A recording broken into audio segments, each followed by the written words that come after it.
Et aujourd'hui, c'est quelque part un jour important, puisque c'est un jour où on peut effectivement devenir des acteurs actifs sur la dynamique de l'e-danse.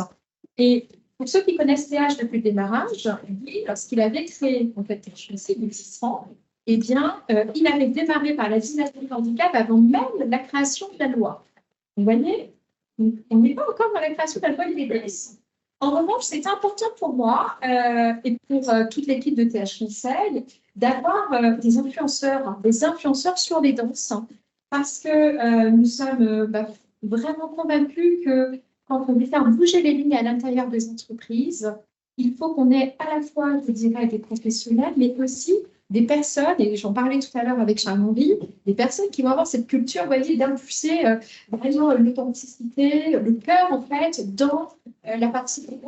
Alors, du coup, j'ai le plaisir d'accueillir différentes personnes et elles sont toutes là, non pas par hasard, mais vraiment parce que nous souhaitons ces personnes.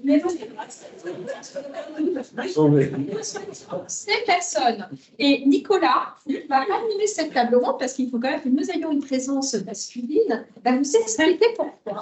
Il est important pour nous d'avoir effectivement Azor, d'avoir Zéna, d'avoir donc Madame la ministre, d'avoir Laurence, donc moi-même, et Nicolas, bien entendu, et puis, bien entendu, je dirais, la participation de vous tous, car l'ensemble des tables rondes que nous faisons sont des tables rondes, mais sont en fait des petits laboratoires, vous voyez, d'évolution, d'ébullition, où on peut partager, et je pense que sur les danses, il y a tellement un terrain à construire au niveau des entreprises que l'enjeu, c'est vraiment qu'on puisse participer. Alors, on salue également l'ensemble des personnes qui sont à distance, puisque, comme on fait l'ensemble de ces tables rondes dans notre siège, on doit malheureusement limiter le nombre de places. Et donc, bonjour à tout le monde. Voilà, Nicolas, je te laisse la parole. Merci. Enchanté, bienvenue à tout le monde. Je me permettrai de rester assis pour ne pas interférer avec la caméra et l'enregistrement, pas être trop par rapport à nos intervenants. J'aurai le plaisir d'animer cette table ronde. Je suis le directeur des comptes stratégiques et le pilote de l'activité formation au sein de TH Conseil. Et effectivement, on a la chance d'avoir un plateau exceptionnel. Je vais vous présenter rapidement nos intervenantes. Effectivement, Madame la ministre, Marie-Amélie Montchamp, très fortement engagée sur toute une série de sujets qui nous portent tous, je crois, depuis toujours. Je vais certainement oublier un certain nombre de mandats. Je vais prendre les principaux. Effectivement, vous avez été 2 fois ministre en charge des personnes handicapées et de la cohésion sociale. Jusque-là, j'ai bon. Vous avez présidé également la CNSA et vous êtes depuis 2022 directrice générale de l'UCIRC. On reviendra effectivement sur cet organisme qui a porté pas mal d'engagement, notamment sur le sujet du jour. On a le plaisir également d'accueillir Anne-Laure Thomas, donc directrice diversité, équité et inclusion pour L'Oréal en France, mais pas que. Vous êtes également fondatrice d'une association qui s'appelle Autour de Williams, c'est ça ? Et pendant 4 ans, vous avez été co-président de la LFND. Si j'ai bien compris, vous avez cessé ses fonctions en décembre. C'est ça. Et Laurence Hulin, qui est directrice de la diversité de l'égalité des chances, une toute petite entreprise, La Poste. Boutena, qui est dirigeante des directeurs et qui a notamment contribué à la rédaction du livre que vous avez sur vos chaises. Et Patricia Hervieux, qui s'est présentée avant, qui est directrice de TH Conseil, mais pas que, également présidente de Humaninov. Donc, je vous propose qu'on rentre directement dans le vif du sujet. Je vais orienter un certain nombre de questions après avoir fait un petit propos introductif vers Madame la ministre, qui doit nous quitter au plus tard à 10h30. Et la table ronde se terminera au plus tard à 11h. C'est ça. Oh, la pression. Patricia, juste une question de propos introductif. Est-ce que vous pouvez un petit peu nous parler du contexte en quelques mots? C'est de quoi on parle quand on parle des dents et quels sont les chiffres marquants à retenir? Alors, les danses, c'est à ce jour 20% des salariés en entreprise. 20%, c'est juste énorme. C'est à ce jour 5 millions de Français qui sont des aidants. Vous voyez que c'est important qu'on considère ce débat à l'intérieur de l'entreprise. Selon la dernière étude de l'ANACT, c'est à ce jour 22 heures par semaine qu'un aidant va consacrer à son aidance. Alors ça, c'est bien entendu les chiffres de l'ANACT, mais le vrai chiffre d'un aidant, c'est 7 sur 7 et c'est H24. Quand on compte bien entendu toute la dynamique de la charge mentale, la fatigue, les nuits blanches, les soucis. On a affaire, je dirais, à toute une dynamique qui est vraiment très importante sur la notion de diversité et inclusion au niveau des entreprises, car 40% de ces aidants doivent être à temps partiel. Vous voyez qu'on va toucher les sujets d'égalité pro. Je me permets de le dire parce que je n'ai pas les chiffres, mais en tout cas, énormément doivent être des femmes. Vous voyez, partiel. On a effectivement toute la problématique de la baisse du niveau de vie, puisque nécessairement, lorsque vous consacrez du temps à l'aidance, que vous prenez votre temps partiel, vous avez certainement beaucoup plus de difficultés pour vous développer dans votre entreprise, une baisse du niveau de vie. 88% des aidants déclarent avoir des problèmes de santé. Ça, l'aidant ne consulte pas, l'aidant ne se fait pas, je dirais, suivre au niveau médical. Les dépistages sont rarement faits chez les aidants. On a tellement de choses à faire au niveau de l'aider que ça reste, je dirais, une dynamique où la personne a tendance à subir. Donc aujourd'hui, on voit bien qu'il faut créer une véritable phénomène, je dirais, d'amplification de l'aidance. Alors, il faut des associations démarrer. Donc, notamment, on a la chance d'avoir le cirque avec nous et on pourra en parler. Mais de plus en plus, les entreprises sont en train de s'emparer du sujet, pas encore assez. Et justement, je suis très heureuse qu'on puisse avoir les témoignages à la fois de la Poste et de l'UNER qui ont démarré, bien entendu, la stratégie des danses, puisque comme la stratégie du handicap, eh bien, il va falloir créer cette culture de la révélation de l'aidance à l'intérieur de l'entreprise. Justement, on va en parler effectivement avec nos différents intervenants. Madame la ministre, en rebond aux éléments chiffrés qui ont été posés, on voit qu'il y a un problème de santé publique, on peut aussi parler de problème de santé au travail. Mais les aidants, est-ce que vous pouvez nous expliquer un petit peu déjà ce qu'est le CIRC et pourquoi il a milité en faveur d'un statut de salarié?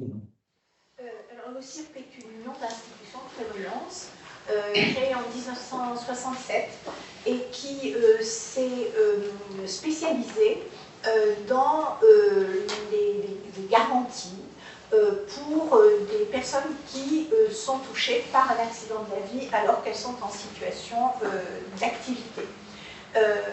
Il s'agit donc d'une institution de prévoyance. Nous relevons du Code de la sécurité sociale et notre gouvernance est paritaire. Ce sont les partenaires sociaux qui assurent la gouvernance de l'OCIRC.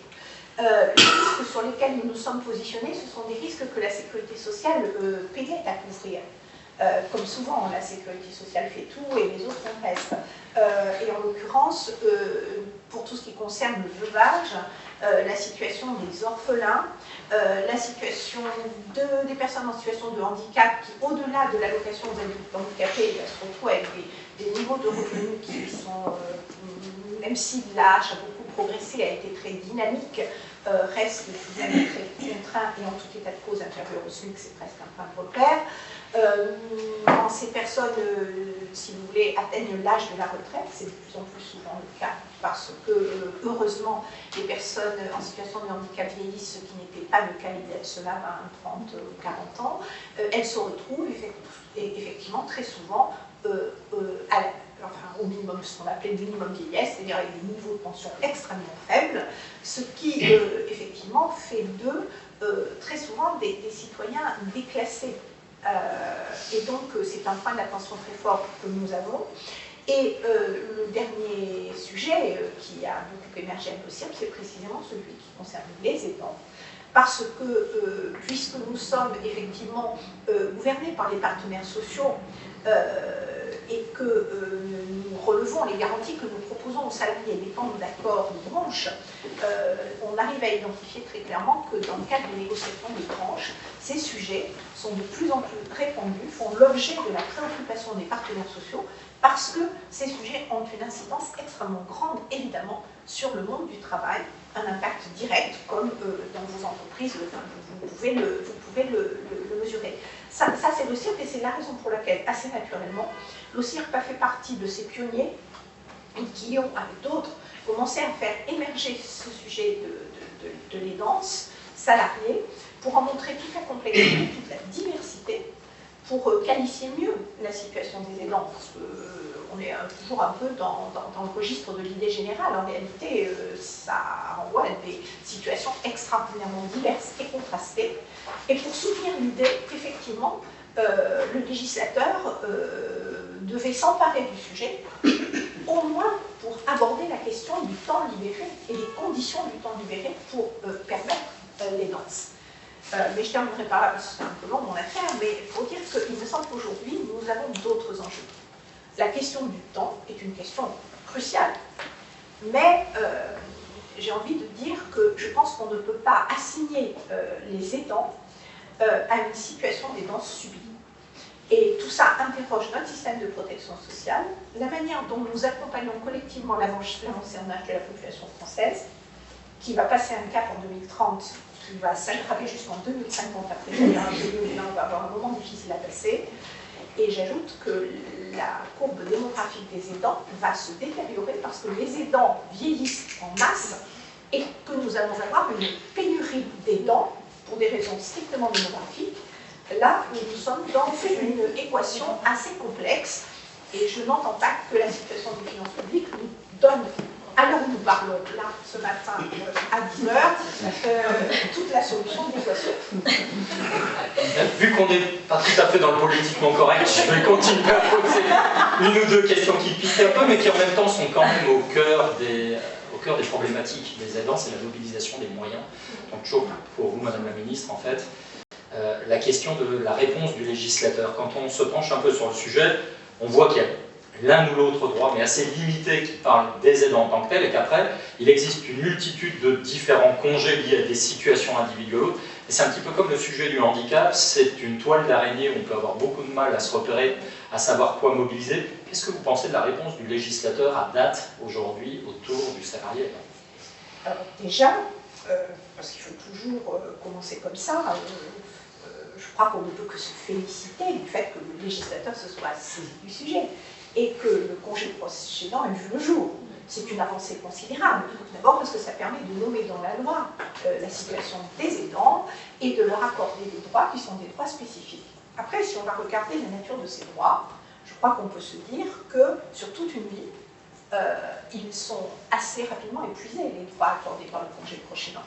C'est la raison pour laquelle la protection sociale complémentaire doit, à mon avis, entrer en jeu pour compléter, comme c'est le cas toujours avec la sécurité sociale, ce n'est pas le cas dans la prévoyance, mais c'est le cas sur les autres grands risques de la sécurité sociale, une réponse complémentaire, en financement complémentaire, mais qui évidemment emporte dans la situation particulière de notre pays un certain nombre de difficultés, j'y reviendrai très brièvement. Et cette réponse complémentaire, c'est une réponse, si vous voulez, en ressources, bien sûr, avec les compléments de ressources. Je trouve très important que ce soit à la main de la négociation des branches et des entreprises, car les réalités et la dimension situationnelle de la protection sociale, dans cette dimension complémentaire, devient cardinale. La Sécu, elle est universelle et généraliste. Elle traite le cas général, mais le cas général ne répond pas à toute la complexité des situations individuelles. Et c'est pour ça que passer par la branche ou passer par l'entreprise est extraordinairement intéressant parce que ça permet d'aller dans le fin, dans le spécifique et dans le contingent pour apporter une réponse complémentaire qualifiée. Pour autant, nous savons bien que l'élasticité des entreprises pour faire face effectivement au financement complémentaire, notamment par le soutien des employeurs à cette protection sociale complémentaire, est limitée par des contextes économiques qui sont contraints et par la prévalence du nombre de personnes concernées. C'est un équilibre, si vous voulez, qui aujourd'hui est un peu précaire. C'est la raison pour laquelle il faut que nous soyons extrêmement imaginatifs pour regarder comment on peut construire le pilier complémentaire de la protection sociale autrement que par des prélèvements obligatoires ou par des cotisations patronales et sociales, parce que nos concitoyens regardent tous la même chose, le bas de la feuille de paye. Et dès lors que le bas de la feuille de paye, j'ai envie de dire, a tendance à décroître, même si on en trouve la raison dans les lignes du dessus, on se trouve confronté effectivement à un problème d'arbitrage. Et l'autre point qui me semble très très important, c'est de se poser d'ores et déjà la question de savoir les raisons pour lesquelles, si vous voulez, l'absence de réponse suffisamment systémique à la question des aidants est récessive. On en a parlé, c'est écrit dans toutes les études, on sait que le présentéisme, l'absentéisme, le recours effectivement à des voies de contournement, et notamment le congé maladie, l'absence pour raison de santé, est une manière pour l'aidant de faire face à une situation qu'il ne peut pas assumer directement. Je pense que nous devons inviter le législateur, mais pas simplement le législateur, l'ensemble des parties prenantes, les partenaires sociaux, l'ensemble des acteurs et naturellement les entreprises, à regarder au fond par quel chemin on peut traiter la question qui m'est très chère, celle du libre choix de l'aidance. L'aidance contrainte, parce qu'on n'a pas le choix, est profondément inégalitaire. Profondément inégalitaire. Elle fait partie des distorsions les plus redoutables que nous ayons à connaître. Vous avez dit les femmes, mais les femmes dont les revenus sont très modestes, qui ne pouvant pas assumer les conditions de l'aide de leurs proches, sont obligées de devenir un aidant quasi professionnel sans avoir vraiment le choix de la nature de l'aide. Moi, je continue de militer pour le fait que l'aidant familial et l'aidant naturel, si je puis dire, doit pouvoir faire le choix d'une aide affective et présentielle sans être embarqué nécessairement dans l'aide quasi professionnelle qui fait peser sur lui une charge mentale extraordinairement lourde et le met dans un rôle qui n'est pas nécessairement le sien. Devenir l'aide-soignant de son père ou de sa mère n'est pas quelque chose qui puisse se décréter. On ne peut pas construire un système de protection sociale sur ce fondement. C'est la raison pour laquelle je pense qu'il nous faut travailler collectivement sur l'allègement de la charge mentale, sur l'accès aux droits, la compréhension d'un système de protection sociale qui relève du délit d'initié, si on veut s'y pencher. Comment fait-on pour obtenir une demande d'APA, pour préparer un dossier PCH quand on est tout seul, et qu'on n'est pas suffisamment, c'est redoutable. Et puis, comment fait-on pour trouver, quel que soit l'endroit du territoire où on vit, les réponses en aide et la capacité à agencer ces aides entre aides pour pouvoir dire oui, je fais le choix de continuer de travailler parce que mon proche bénéficie d'une aide qui me laisse ce choix. Et vous voyez, pour moi, c'est, si je puis dire, le nouvel horizon de la question de l'aidance qu'il nous faut vraiment adresser avec beaucoup de sérieux parce que la démographie n'est pas en la faveur de l'aidance et clairement cette situation de non-choix et de contrainte est profondément inégalitaire. Je terminerai en disant le prototype de l'aidant en situation de non-choix, c'est l'auxiliaire de vie qui travaille dans un service d'aide à domicile, qui donc aide des personnes en perte d'autonomie toute la journée et qui, rentrant chez elle, est aidante d'un de ses proches et qui finit par arbitrer d'arrêter son travail au sein du service d'aide à domicile pour devenir un aidant à temps plein de son proche parce qu'avec un salaire moyen de 860 € par mois, l'arbitrage est vite fait, il vaut mieux rester chez soi et devenir aidant contraint par un système qui n'a pas pris en compte la spécificité de cette forme d'aidance. C'est pour ça que je parle de profonde inégalité sociale en lien avec l'aidance.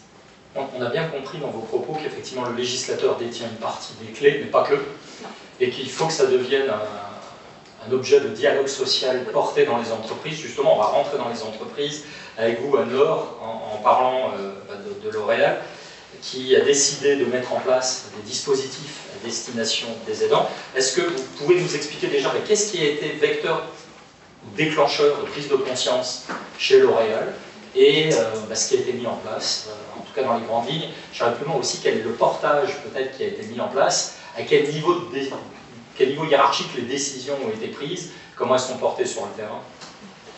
Alors, toute l'origine et toute l'histoire, en fait, moi à l'époque j'étais à la Poste, donc sur l'origine je serais meilleure sur le sujet de la Poste que L'Oréal, donc je ne sais pas. Comme ça c'est dit. Moi je ne peux pas être habituée à la Poste. Nous avons les deux pionnières de l'État sur l'entreprise. Moi, quand même, on a un plateau aujourd'hui. Mais ça veut dire que quand je suis arrivée chez L'Oréal, il y avait déjà énormément de choses. En fait, les sujets ont été pris en charge il y a plus de 20 ans, d'une manière globale. Que ce soit le handicap, que ce soit les sujets de diversité, que ce soit le sujet des aidants, c'est venu, en tous les cas, ce que moi j'ai pu en observer en arrivant il y a 6 ans, relativement naturellement. Parce qu'on ne va pas se mentir non plus. L'important, c'est que les collaborateurs ils soient bien dans leur travail. Si on est en train de penser à tous nos soucis à côté, c'est difficile d'être performant. Donc il y a un vrai intérêt des entreprises, et là je ne parle pas que de L'Oréal, de toutes les entreprises, de faire en sorte qu'on accompagne nos collaborateurs et nos collaboratrices. Et je trouve dans les difficultés des entreprises, donc clairement, le juste milieu que je trouve moins intéressant dans le groupe L'Oréal, c'est qu'on donne du temps, mais pas que. Parce qu'il n'y a pas que le temps. Donc, et on progresse tous les ans. Il y a des journées pour les personnes qui sont aidantes. Depuis le 1er janvier, il y a 5 journées ou 10 demi-journées pour les parents d'enfants en situation de handicap, parce que c'est un vrai sujet d'aidance. Et on voit à quel point, au-delà de savoir si les personnes vont utiliser finalement ces 5 jours ou ces 10 demi-journées ou ces 3 journées, le fait de savoir qu'elles existent, le fait de savoir que c'est possible, déjà, ça change les choses. Ce que c'est extrêmement important, c'est de mettre en place des mesures, mais c'est de les faire connaître. Sur beaucoup de sujets, on s'aperçoit que les entreprises mettent en place des mesures, surtout les grands groupes, mais que les collaborateurs, les collaboratrices n'en ont pas conscience. Et ça aussi, c'est important de faire de la pédagogie, de communiquer, mais surtout de faire de la pédagogie sur les mesures. Donc il y a ces mesures de temps, mais il y a ces mesures d'accompagnement. C'est-à-dire, je dois trouver un EHPAD pour mon père, ma mère, mon beau-père, ma belle-mère, comment je fais? En fait, on est démunis. Comment je fais? Et donc là, on a des plateformes, des personnes, des numéros, nos collaborateurs et nos collaboratrices appellent, expliquent la situation, je vous simplifie, et qui se chargent en fait d'apporter des réponses ou des propositions de réponses aux collaborateurs et collaboratrices. Et ça, c'est un gain de temps précieux en fait. Moi, je l'ai testé, et sincèrement, c'est un gain de temps précieux. C'est-à-dire qu'au lieu de passer tous mes coups de téléphone que j'ai jamais le temps de passer, quelqu'un le fait pour moi. En termes de charge mentale, parce qu'en plus je suis honnête, je n'aime pas faire ça, donc après évidemment je le fais, mais ça me rappelle à chaque fois la difficulté de mon proche. Du coup, quelqu'un d'autre m'aide. Et puis, on a tout un réseau d'assistantes sociales, on a un vrai service d'assistantes sociales, d'infirmières, de médecins, avec un vrai réseau de proximité. Et c'est aussi important d'aller voir les assistantes sociales, de pouvoir, quand on est collaborateur ou collaboratrice, savoir qu'on peut aller en parler, qu'on va avoir des personnes qui vont nous écouter et qui vont nous aiguiller. Donc, je ne dis pas qu'il y a un dispositif plutôt qu'un autre. Ce que je trouve intéressant moi, dans les entreprises, c'est qu'il y a plusieurs dispositifs qui cohabitent ensemble et qui vont faire en sorte qu'on va pouvoir essayer de répondre aux demandes qui sont à chaque fois des demandes différentes. Il n'y a pas deux demandes similaires. Il y a autant de demandes que d'aidants.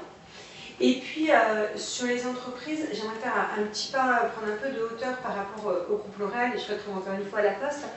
Avec le Club Landois, qui est vraiment sur tout ce qui est transition démographique, on a créé un acte d'engagement pour les personnes qui ont plus de 50 ans en entreprise, en 10 points. Et donc les entreprises qui nous retrouvent, les entreprises qui viennent travailler à nos côtés, c'est complètement gratuit pour signer cet acte d'engagement. Je en profite, je le dis pour toutes les entreprises qui veulent nous retrouver, toutes les tailles d'entreprises, donc les PME, les TPE sont vraiment les bienvenus à nos côtés. C'est pour partager des bonnes pratiques sur les 10 points. Et dans ces 10 points, il y a un point qui est relatif aux aidants. Et ça, c'est essentiel parce que c'est des moments où on va se retrouver, on va pouvoir parler de ce qu'on met en place sur les aidants, de ce qui fonctionne, mais également de ce qui ne fonctionne pas, parce que c'est ça qui est intéressant dans les partages de bonnes pratiques. Et pouvoir s'entraider tous ensemble. Donc ça, c'est important. Et pour ceux qui ont envie de nous retrouver, n'hésitez pas à nous contacter ou à venir signer. On accueillera, on est 47 entreprises, d'autres entreprises le 29 mai. Et je me permets de faire cet appel, et on n'en avait pas parlé, je suis désolée, pendant la préparation, mais parce que tout ce qu'on peut transmettre, il n'y a pas de concurrence en entreprise. On est tous là pour aider nos collaborateurs et nos collaboratrices. Donc tout ce qu'on peut se partager, nous partageons. Justement, là, c'est vraiment, votre témoignage évoque tout le côté allègement de la charge pour l'aidant. Ça renvoie aussi à limiter sa désinsertion professionnelle, parce que le présentéisme est une forme de désinsertion. La personne est là, mais pas à 100%. Je vais regarder maintenant côté un petit peu entreprise. Tout ça, ça a un coût pour l'entreprise. C'est quoi les modèles économiques derrière pour financer ces actions? Par exemple, les jours, vous évoquez 5 jours. Alors, c'est pas moi qui m'occupe de tout ça sur A, donc je préfère laisser la parole à ceux qui s'en occupent. Par contre, je veux bien faire un petit pas de côté, moi, sur quelque chose que vous avez dit, Madame la Ministre, qui est extrêmement important. C'est les aidants ne prennent pas soin d'eux. Et le fait, non, mais c'est vraiment un point important. Et le fait de mettre en place des mesures comme ça en entreprise, Ça permet d'alléger le stress. Le fait de savoir que c'est possible, je vous promets, ça change énormément de choses. Énormément. Et ça prévient l'absentéisme. Et ça rend fier de son entreprise. Donc en termes de fidélité, de rétention des collaborateurs et des collaboratrices, c'est extrêmement important. Et puis dans un jour on ne l'est peut-être plus. Voilà, on sait que la vie n'est pas linéaire, on sait qu'il y a plein de changements. Mais ce qu'on sait, c'est qu'effectivement, il y a une vraie fierté. Ce qu'on sait, c'est que personne n'abusera sur les jours qui sont donnés. Par contre, ce qu'on sait, c'est que quand les gens vont prendre ces jours, s'il leur reste des choses à faire, même s'ils ont posé une demi-journée ou une journée dedans, ils vont s'y remettre. Et en fait, je pense que c'est ça, en fait. C'est vraiment du gagnant-gagnant en termes de performance, en termes de fierté d'appartenance. Et il y a un sujet dont je n'ai pas parlé, parce que là, on parle des mesures, vous posez des questions économiques, mais il y a un autre sujet qui est important. C'est celui, en fait, du collectif d'entreprise. Parce que ces personnes, elles sont dans des équipes. Quand elles sont moins là, ou quand elles n'ont pas la tête là, il y a les collègues qui sont à côté et qui essayent de compenser. Il y a des managers qui doivent arriver au résultat. Et donc, c'est important aussi de pouvoir en parler. C'est important aussi, on est en train de travailler sur ce sujet et aussi proche du handicap, avec les managers sur quel est votre rôle, comment vous pouvez faire, qu'est-ce qu'il est possible de faire. Parce qu'on entend aussi, il y a les journées enfants malades, les journées enfants hospitalisés, il y a des jours comme ça qui sont donnés parce que les gens en ont besoin. Mais après, il ne faut pas oublier cette dynamique d'entreprise, le rôle du manager, le rôle des collègues, l'importance aussi de parler. Je pense qu'il n'y a rien de pire que les non-dits.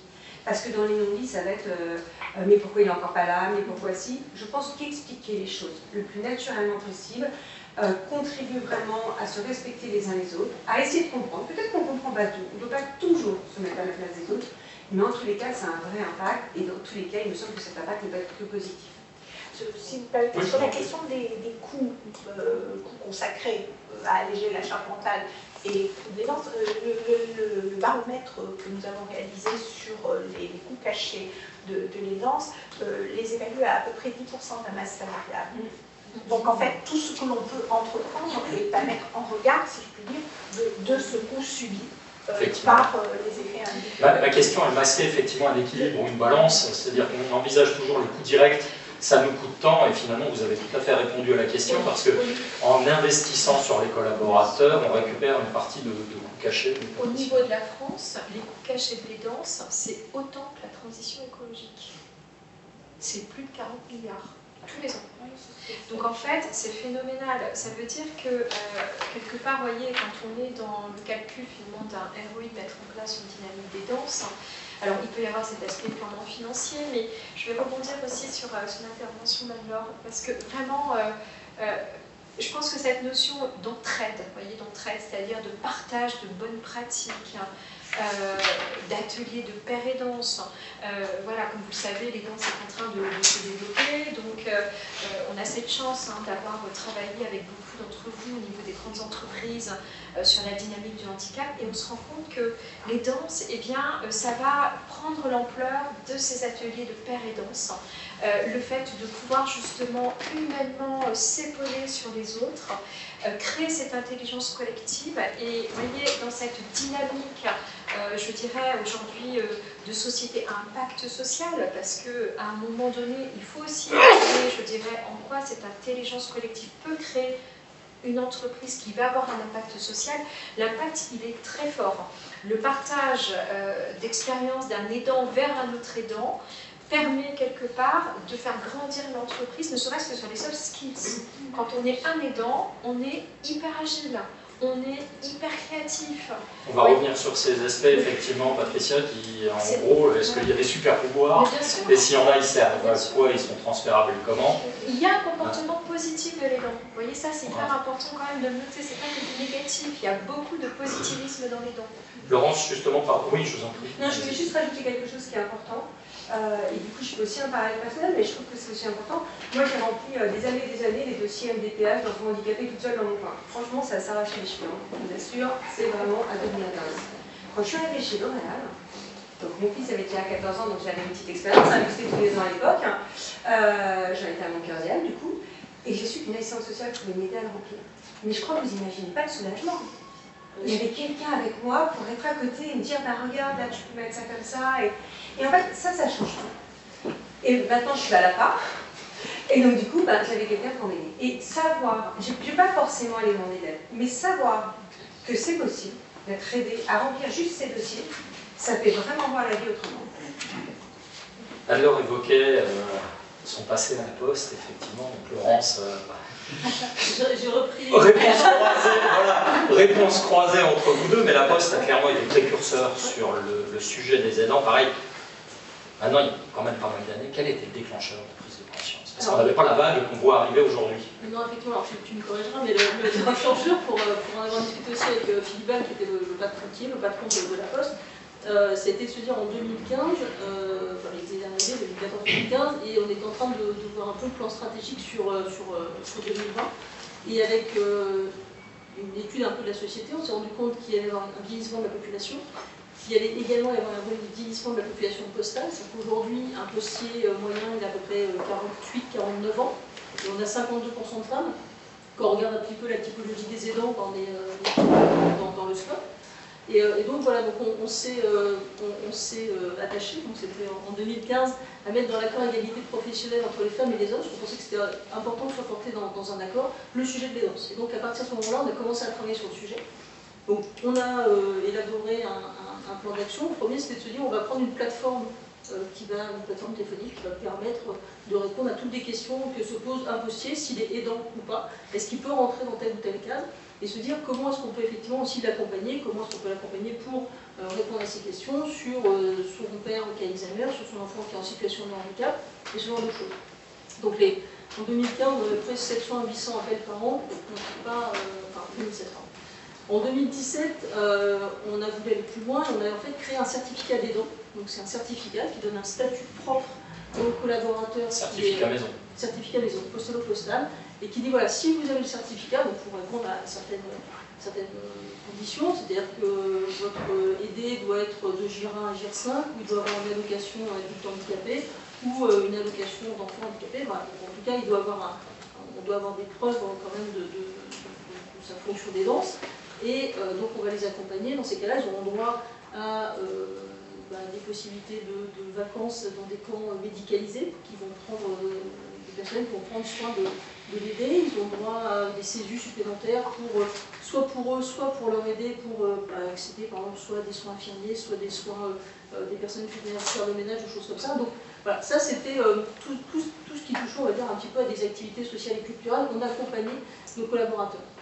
Et en 2018, on s'est dit qu'on voulait aller plus loin, donc on a créé un accord avec nos organisations syndicales, et dans cet accord, on a mis 6 choses. 5 qui étaient pour ceux qui étaient détenteurs du certificat des aidants ou qui étaient aidants au titre de la loi, donc c'est du télétravail. On peut avoir jusqu'à full-time si besoin dans un moment particulier, sachant qu'on ne le souhaite pas forcément, mais voilà, si vous avez une annonce spécifique, vous avez un parent, vous devez héberger, qui a Alzheimer, des choses comme ça, voilà, vous pouvez pendant un temps donné être en télétravail. On a mis aussi la possibilité d'organiser le temps de travail, on parlait tout à l'heure de flexibilité. Voilà, parfois, quand vous êtes parent d'enfants handicapés, que vous habitez à Paris, il y a un petit peu des bouchons, il peut y en avoir de plus en plus, et donc résultat, on se retrouve à ne jamais avoir la personne qui vient chercher votre enfant pour l'amener dans son centre à l'heure. Donc vous arrivez systématiquement en retard au travail, si vous n'avez pas forcément envie de dire à vos collaborateurs, enfin, aux collègues collaborateurs, mais en fait vous allez toujours, comme on disait toujours, passer pour un tir au flanc, qui est toujours en retard, etc.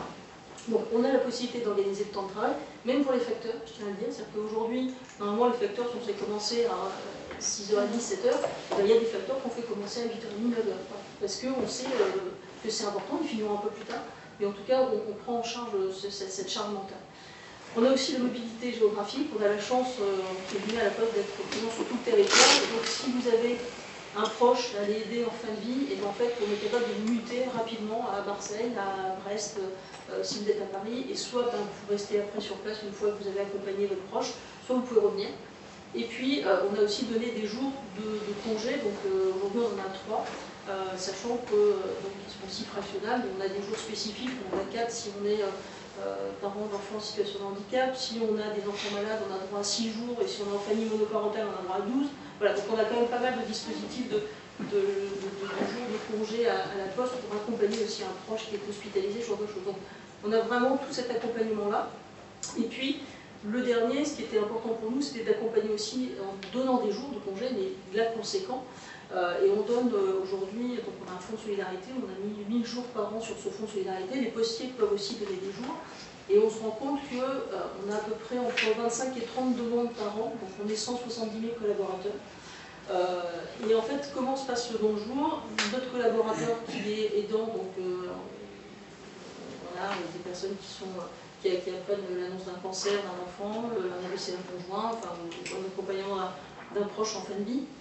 Ils vont aller voir l'assistant social, on va faire un petit bilan social rapide, et en fait, ils vont lui demander des jours de solidarité, ils vont avoir la possibilité d'en avoir 30 tout de suite et renouvelable une fois par an, donc c'était 60 jours. Là, on est en train de renégocier l'accord aidant, donc on verra si on arrive à faire monter un peu, mais voilà. Et aujourd'hui, on a donc donné à peu près, je sais pas, on a dit à peu près 2 ou 3 000 jours depuis le début de l'accord, et on a aussi nos ASA, ce qu'on appelle nos autorisations d'absence, on en donne entre 2000 et 2500 par an. Voilà. Donc quand on fait un peu le bilan de tout ça, on accompagne quand même pas mal en termes de jours. Alors c'est vrai que ce n'est pas tout, hein, mais alors, sans lire de coûts aussi derrière, mais en termes de coûts cachés, avant, quand nous on n'arrivait pas avec nos dons de jour, on se rendait compte en fait, que les gens posaient des arrêts maladie. Voilà. Donc ils étaient dans une en plus entre guillemets souffrance intellectuelle parce qu'ils se disaient en plus j'abuse du système entre guillemets mais j'ai pas le choix. Voilà, aujourd'hui, il y a même des choses que nous, les gens partent parce que quand vous avez l'annonce d'un enfant qui a un cancer, vous pensez plus au boulot, vous allez à l'hôpital et vous ne pensez même pas. Pour nous, on rattrape et donc il y a des jours entre guillemets d'absence non justifiée que nous on remet via le don et donc on renfloue les jours de nos collaborateurs. Donc c'est vraiment quelque chose qui permet d'avoir un soulagement par rapport à cette phase qu'ils doivent passer. Et c'est vrai qu'en termes de reconnaissance à l'entreprise, en fait vous avez des gens qui derrière vont aller aussi, qui sont prêts à tout, parce qu'en fait ils se rendent compte de la chance qu'ils ont d'être dans une entreprise qui prend soin d'eux à ce niveau-là. Ce qui est absolument incroyable à la Poste, c'est qu'indépendamment de ce caractère tout à fait remarquable, hein, comment dirais-je, des dispositions que vous venez d'énumérer et qui caractérisent un modèle social très avancé, toutes les entreprises ne peuvent pas le faire, enfin celles qui le peuvent, en l'occurrence la Poste le fait, mais c'est qu'en plus ça se double d'une vision sur votre propre modèle économique avec veiller sur les parents. C'est-à-dire qu'il y a par un espèce d'effet miroir, la Poste est capable de se positionner parce qu'elle est dans tous les territoires, qu'elle est capable de faire le dernier kilomètre jusqu'au bout de nulle part, et bien d'apporter une réponse effectivement dans son propre modèle grâce à ces facteurs pour accompagner de la prévention primaire du vieillissement et pour permettre effectivement d'avoir ce regard de vigilance, de veille sur des personnes qui vieillissent seules chez elles dans une approche domiciliaire. Donc, on en a beaucoup parlé avec Feedback, en effet. Je trouve que c'est très intéressant de regarder cette symétrie, en quelque sorte, une entreprise très volontariste sur son modèle social, mais qui en même temps se positionne aussi dans sa propre évolution sur ce registre-là. Effectivement, et c'est aussi la force qu'on parlait tout à l'heure des soft skills, mais c'est vrai que nous aujourd'hui, on est en train de mener des enquêtes auprès de nos postiers, alors aidants et surtout ceux qui ont été aidants. Parce que je pense que ceux qui sont aidants, ils sont trop dans cette situation-là, c'est trop prégnant, c'est trop peut-être souffrant aussi pour eux. Enfin, ils sont en souffrance, généralement, en tout cas c'est compliqué pour identifier les compétences qu'ils auraient pu acquérir. Par contre, ceux qui sont effectivement aidants et qui ont réussi à passer le cap et à faire le deuil, généralement ça se finit là souvent par ça, mais faire le deuil et d'imaginer, en tout cas de prendre conscience de toutes les compétences qu'ils ont pu acquérir, c'est ceux-là que nous on veut capter, et c'est aussi ceux-là qu'on veut amener sur les parents, c'est aussi ceux-là qu'on veut amener sur l'accompagnement digital aussi des personnes un peu éloignées des supports digitaux. Enfin voilà, donc c'est vraiment ces compétences-là aussi qu'on veut chercher et qu'on veut prendre, mais voilà, on les laisse passer leur période d'aidance parce que je pense qu'on ne peut pas tout faire. Théna, vous vouliez réagir? Oui, parce que le cas en l'occurrence de la Poste, de L'Oréal, ça ressemble effectivement à d'autres entreprises qui sont très investies dans ce que j'appelle moi de l'ingénierie sociale, qui intervient même dans la chaîne de valeur. C'est-à-dire que ce soit au niveau RH, diversité, inclusion ou même auprès des managers qui sont sur le terrain, il va y avoir des formes de compétences qui sont très particulières, de prévention, d'identification, de sensibilisation et même d'organisation du travail, de coordination, qui peut parfois être externalisée avec, on a eu des exemples d'assistance sociale, de plateformes ou bien d'autres dispositifs qui peuvent être même les jours de congé.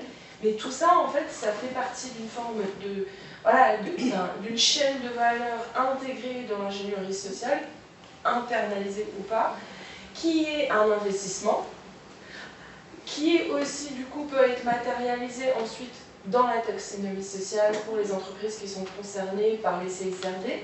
Donc il y a vraiment un élément derrière de valorisation et de matérialisation de ces compétences, mais donc aussi des ressources.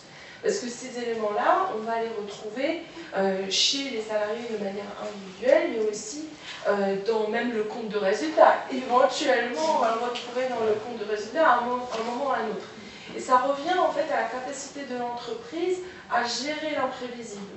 Et c'est là la question en fait où les entreprises qui évitent cette question-là sont dans une forme de déni, de se dire en fait non, c'est pas à moi de le faire, je ne veux pas m'en préoccuper. En fait, ça va arriver. Quelle est la probabilité, je ne sais pas si dans la salle vous êtes capable de me donner un chiffre, qu'une entreprise arrive à recruter 100% de ses actifs, allez 80%, qui ne soient ni concernés ni par une maladie chronique, ni par un handicap, ni par une aidance, ni par une parentalité.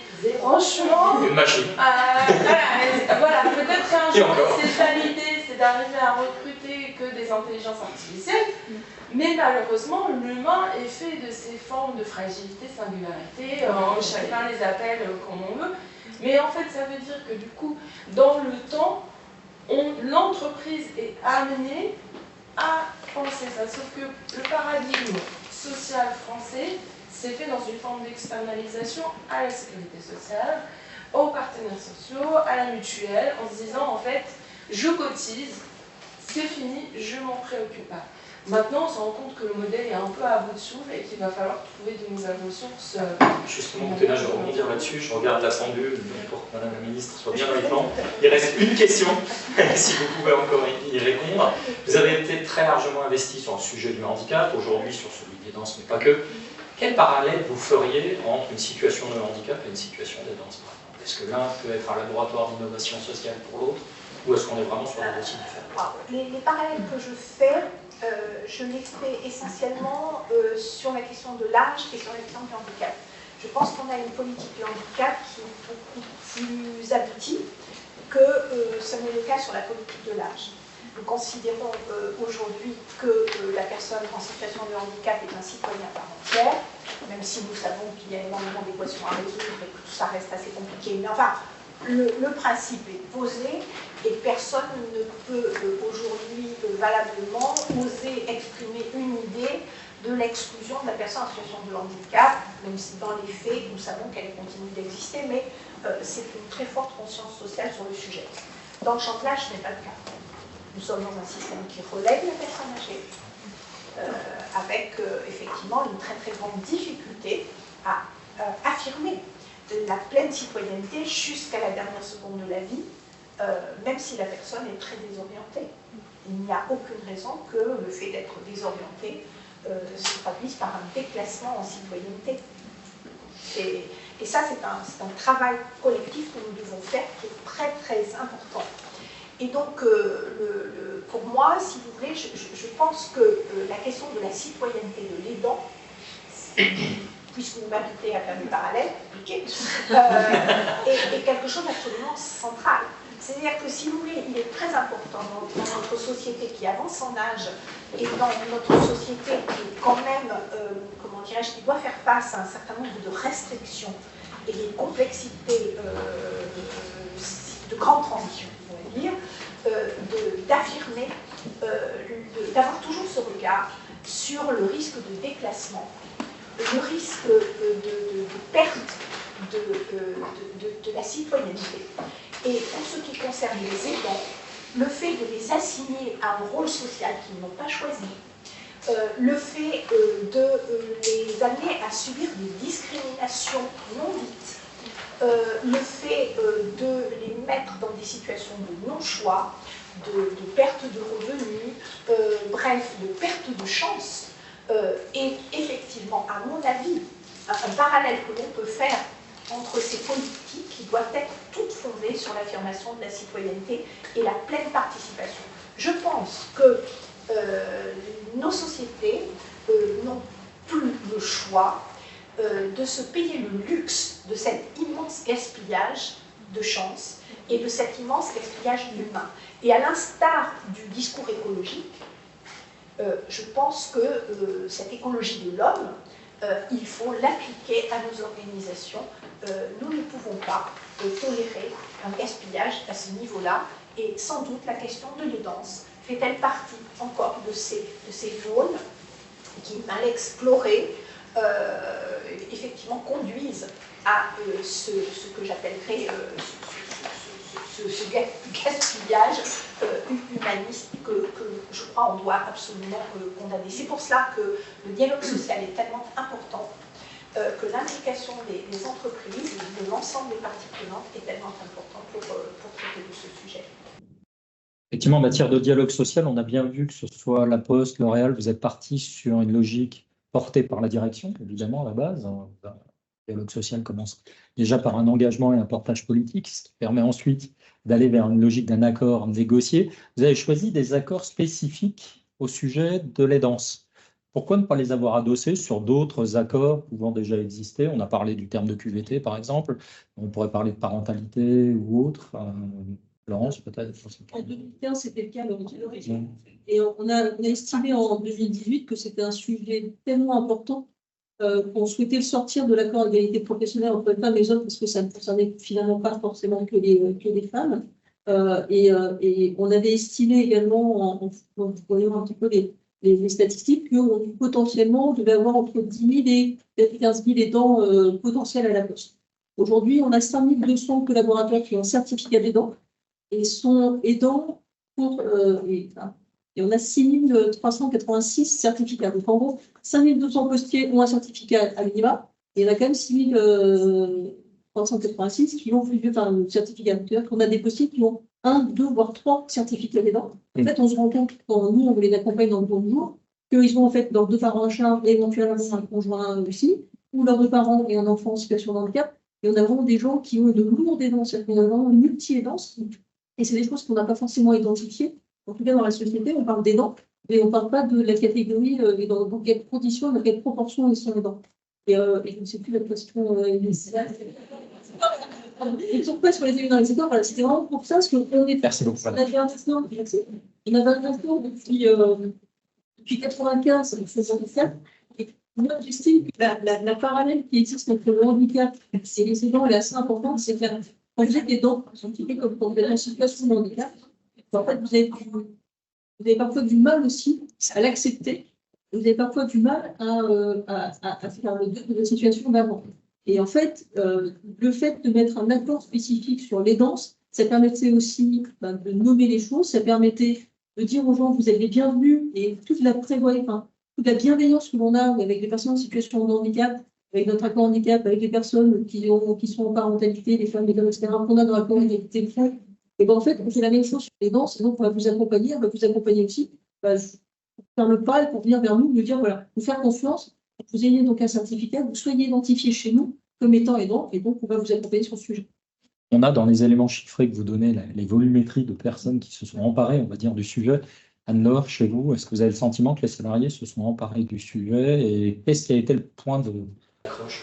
En fait, moi j'aimerais faire un pas de côté, parce qu'il y a des choses qu'on n'a pas dit du tout, et qui me semblent finalement complètement essentielles. C'est que la plupart des aidants ne savent pas à la base qu'ils sont aidants. Et ça, on l'a même pas dit en fait. C'était ce qui était caché sous ma question. En fait. C'est qu'effectivement, comment s'approprier le sujet si on ne sait pas déjà de quoi on parle? C'est ça. Donc c'est pour ça que je voulais faire un pas de côté, parce qu'on parle des accords, tout ça, c'est super tout ce que font les entreprises, et ce qu'on fait nous, c'est super. Mais je vous l'ai dit tout à l'heure, si on ne fait pas de pédagogie, si on ne fait pas savoir ce qui existe, si on ne fait pas connaître les mesures, alors on peut en faire des tonnes des mesures. Ça n'arrivera pas. C'est extrêmement important de libérer la parole. C'est difficile d'accepter soi-même d'être aidant, et c'est pas facile de le dire aux autres. Donc ça, je trouve que c'est vraiment important de repartir là-dessus. Et il y a des choses qu'on essaie, et encore une fois, je le dis en toute humilité, parce qu'on est très loin d'être parfait, mais on essaie de les faire connaître, ces mesures. Comment on essaie de les faire connaître? Alors, on appelle ça des cafés, on met tous les noms qu'on veut derrière, peu importe, on s'en moque. On invite nos collaborateurs autour d'un café, autour d'un petit déjeuner. On diffuse évidemment des slides, parce qu'on aime bien les slides, peu importe. Ce qui compte, c'est de rappeler les mesures et de toujours dire, il n'y a pas... c'est pas du plug and play, c'est ce qu'on disait tout à l'heure, on est sur de l'humain. Donc voilà les mesures qui existent, voilà ce qui va pouvoir être utile, ça dépend si c'est pour un parent, ça dépend si c'est pour un enfant, ça dépend de la situation, est-ce que c'est des danses temporaires, est-ce qu'on sait que malheureusement c'est des danses qui vont durer. Et ça pour moi c'est vraiment la première chose.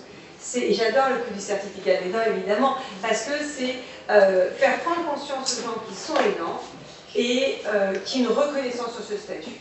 Et ça change tout. Voilà. Donc, pardon, je fais une sorte de pas de côté, mais je trouve que c'est important. Et du coup, comme j'ai la parole, je vais continuer.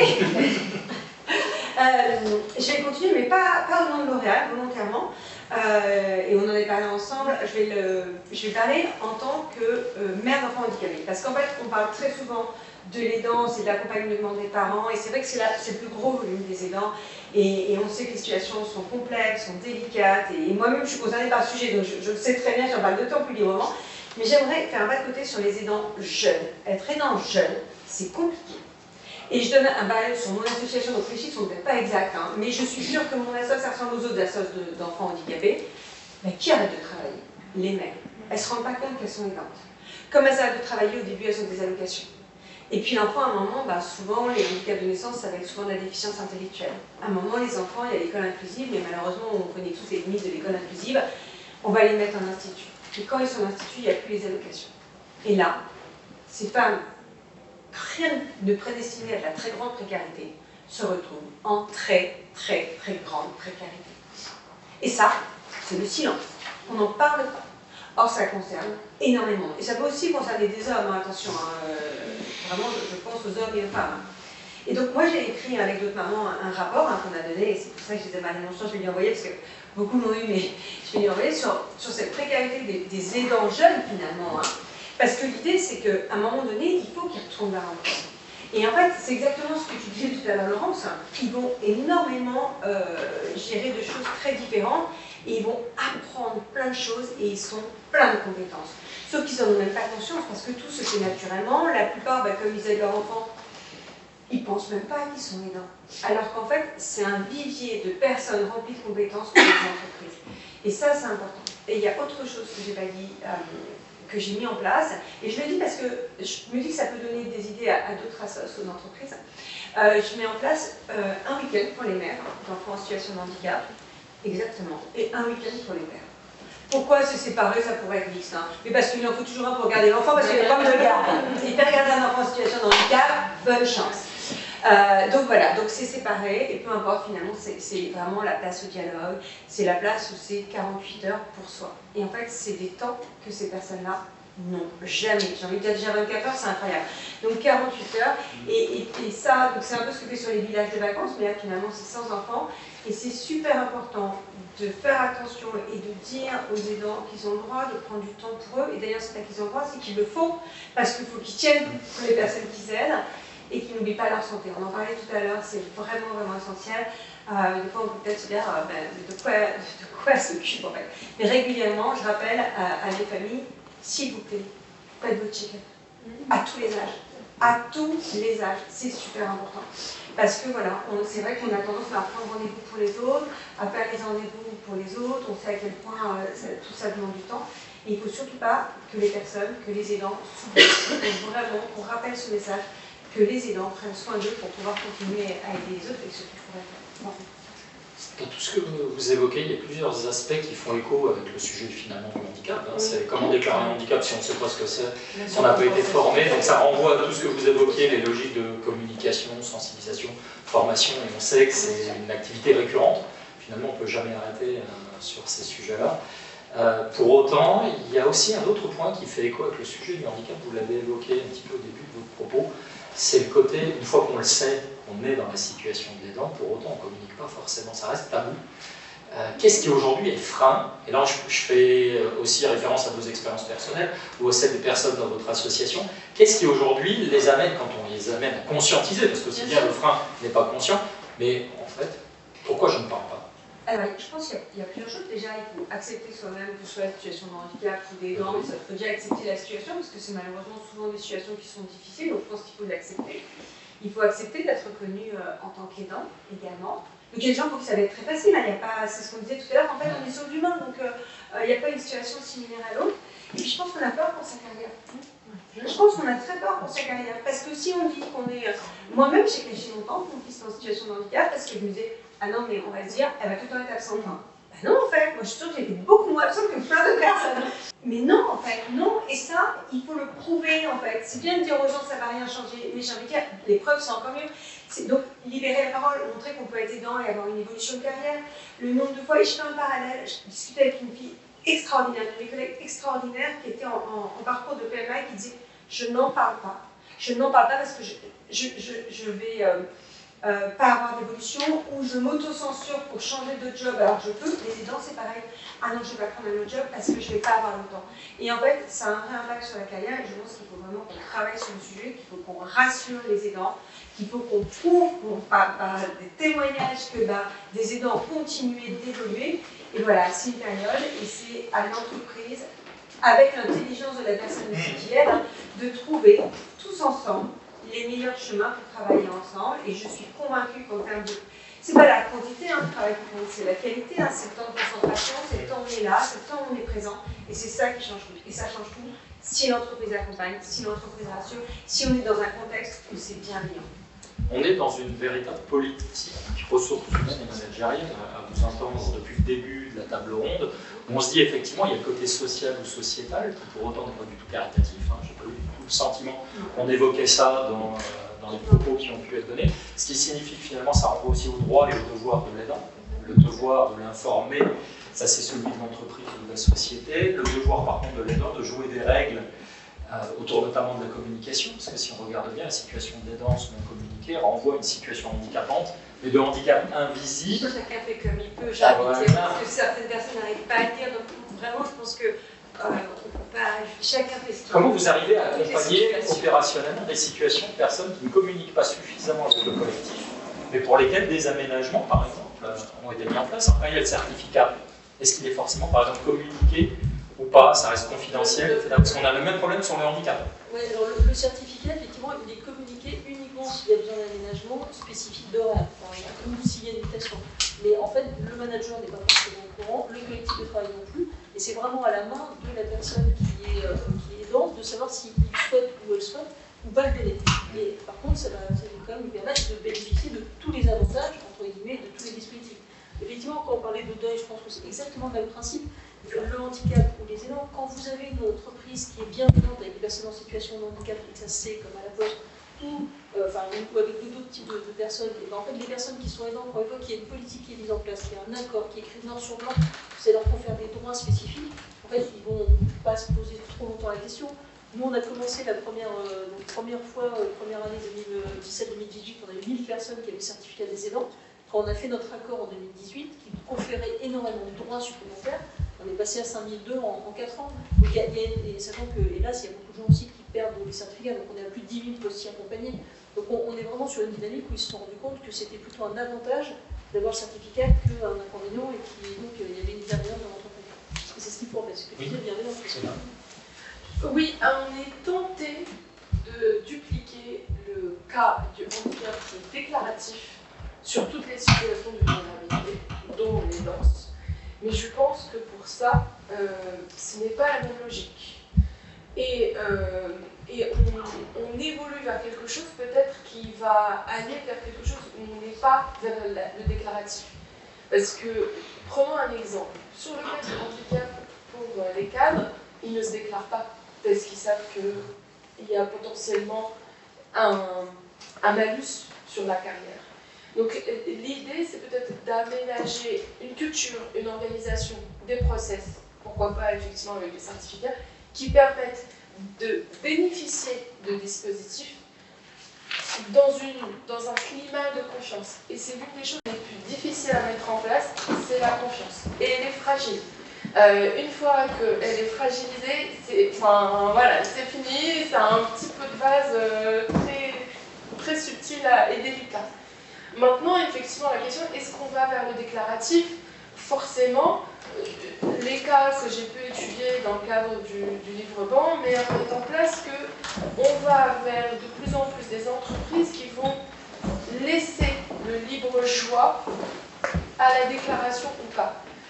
Parce que, même si ça ne met pas en faveur le fameux taux de handicap dans l'entreprise, ça favorise la prévention, la sensibilisation et quelque chose même auprès des managers où ils se disent bon, je ne sais pas tout, mais je ne suis pas obligé de savoir tout. Donc ça établit aussi quelque chose de, voilà, de gestion d'imprévisibilité qui derrière est... Voilà, on est tenté d'aller vers le process de tout obliger à déclarer, mais après, il y a des choses qui sont invisibles et qu'on ne peut pas maîtriser. Non, je voulais rebondir parce que je trouve que ce que tu dis est super important et la clé est là. Pour moi, c'est la confiance. C'est le climat de confiance qu'on met dans l'entreprise. Pour la première fois, L'Oréal, ça fait des années qu'on travaille sur le sujet, on a atteint les 6% de personnes en situation de handicap. On a quand même beaucoup de cas chez nous. Et comment on a atteint ce taux de 6%? Parce qu'on a beaucoup travaillé sur les témoignages, on a beaucoup travaillé, je parlais de preuves tout à l'heure, sur les évolutions de carrière. Et donc on l'a eu parce que ce sont les collaborateurs en interne qui ont donné leur reconnaissance. Pour les 3 quarts, ce sont des reconnaissances internes. Mais parce que, et ça ne se fait pas en claquant des doigts, c'est des années pour travailler sur cet environnement qui soit un environnement inclusif, bienveillant. Alors, tout le monde n'est pas parfait, mais en tout cas, on travaille vraiment à cet environnement. Et à ces preuves et à ces témoignages. Et dans ces preuves et ces témoignages, et je reviens aux aidants parce qu'il y a quelque chose qui m'a particulièrement marqué, c'est pour ça que je veux le raconter. On a fait des talks où des collaborateurs ont parlé de leur handicap invisible à d'autres collègues qui travaillent avec eux depuis 20 ans et qui sont été généralement contents. Et parmi ces témoignages, donc ça a été extrêmement suivi, et le COMEX était là. À l'époque, la ministre du handicap était Sophie Cluzel, elle était là, donc c'est important de montrer à tous les niveaux de l'entreprise, c'était suivi. Et parmi ces témoignages, il y avait un témoignage qui était un pas de côté, qui était justement un témoignage sur les danses. D'un papa, et je trouvais ça bien aussi parce que souvent on pense aux femmes, donc c'est important de montrer que tout le monde peut être aidant, et pareil sur le sujet des questions taboues, en fait, qu'on soit un homme, qu'on soit une femme, on peut être aidant et témoigner dessus.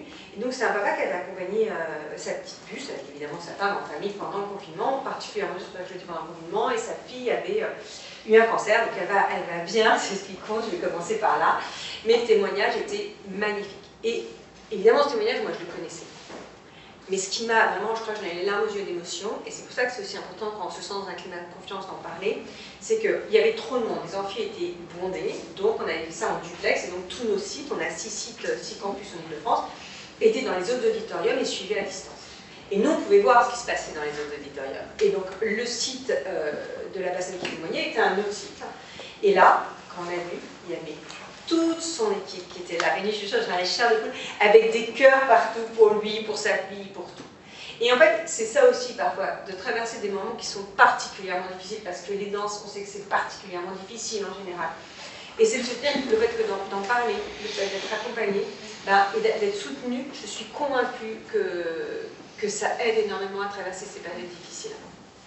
Effectivement, ça renvoie à une question complémentaire, soit pour Laurence ou pour vous, sur justement la reconnaissance. Alors c'est la reconnaissance du statut, le terme n'est pas bon, mais en tout cas de la situation. C'est aussi finalement, et vous l'avez évoqué toutes les deux à un moment donné du propos, c'est la mise en valeur des compétences que les personnes ont pu acquérir, parce que finalement c'est une forme de reconnaissance.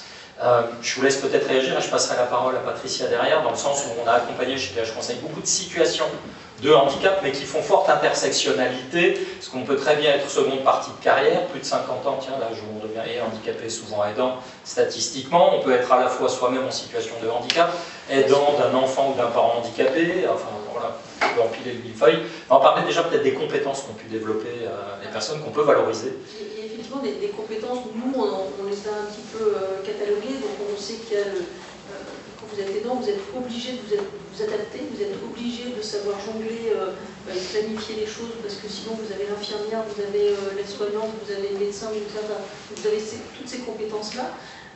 Il y a des compétences de communication, de tout ce qui est aussi communication avec les personnes que vous rencontrez. Il y a des compétences qui sont propres aussi à chacun, d'empathie. Ça fait il y a des métiers où on va chercher aussi dans les choses. Moi, je me bats aujourd'hui, parce qu'il y avait à un moment donné une espèce de ligne qui disait ce serait bien que les personnes qui sont aidants deviennent demain des professionnels de l'aidance et rendent. Non, quoi. Quand on est aidant, son père et qu'on va faire sa toilette, sa bouche, etc., on n'a certainement pas envie. Non, certainement pas. On peut avoir envie, hein, mais on n'a a priori pas forcément envie d'être aidant demain et d'en faire son métier. Donc il faut arrêter aussi avec de penser ce genre de choses. Donc, voilà, nous, on était vraiment sur aller chercher les compétences professionnelles qui pouvaient être mises en avant et pouvoir voir ce qu'on pouvait en faire. Donc, typiquement, quand vous êtes facteur, ça peut être demain aller s'occuper effectivement de livrer des repas chez les personnes âgées, de faire des visites veillées sur les parents, parce que vous avez ces compétences-là.